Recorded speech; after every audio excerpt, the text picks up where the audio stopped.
Vaxtınız xeyir olsun.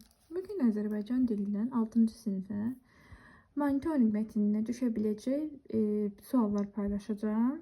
Yəni uşaqlar əsasən mətni oxumaqda çətinlik çəkirlər. Əsas da elmi mətnlərdə. Bir şey nəzərinizə çatdırım ki, elmi mətnlər əslində çətin deyil. Bütün kodlar mətnin özündə var.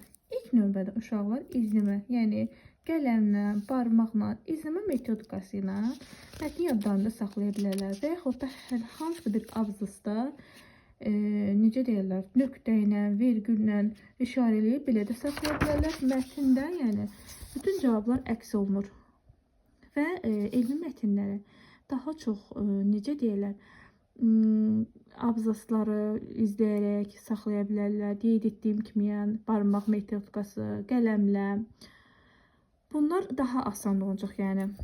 Gəlin bir mətndən sual paylaşım. Bütün bir mətni oxumayacağım.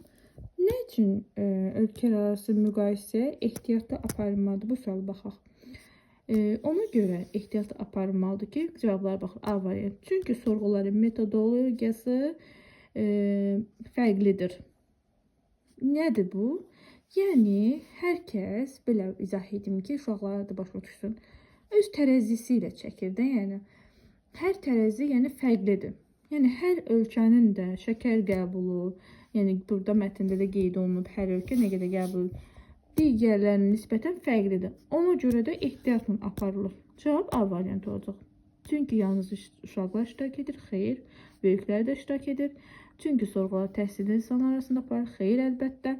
Çünki bəzi ölkələrdə şəkər ehtiyatı azdır. O bilinmir, yəni nəyə görə hansında azdır, hansında çoxdur. Sorğu buna görə aparılmır, yəni. Bunu da qeyd edeyim ki, yəni belə mətnlər çətin gələ bilər, amma əsas yəni məlumat verir də. Uşaqlar yəni gündəlik həyatda şəkəri yalnız şirniyyatdan deyil, eyni zamanda ketçup və başqa qidalardan da əldə edirlər də. Bu mətn çox öyrədicidir, çox məlumatlandırıcıdır. Belə videolarım davamı üçün kanalıma abunə olmayı, beğenmeyi unutmayın.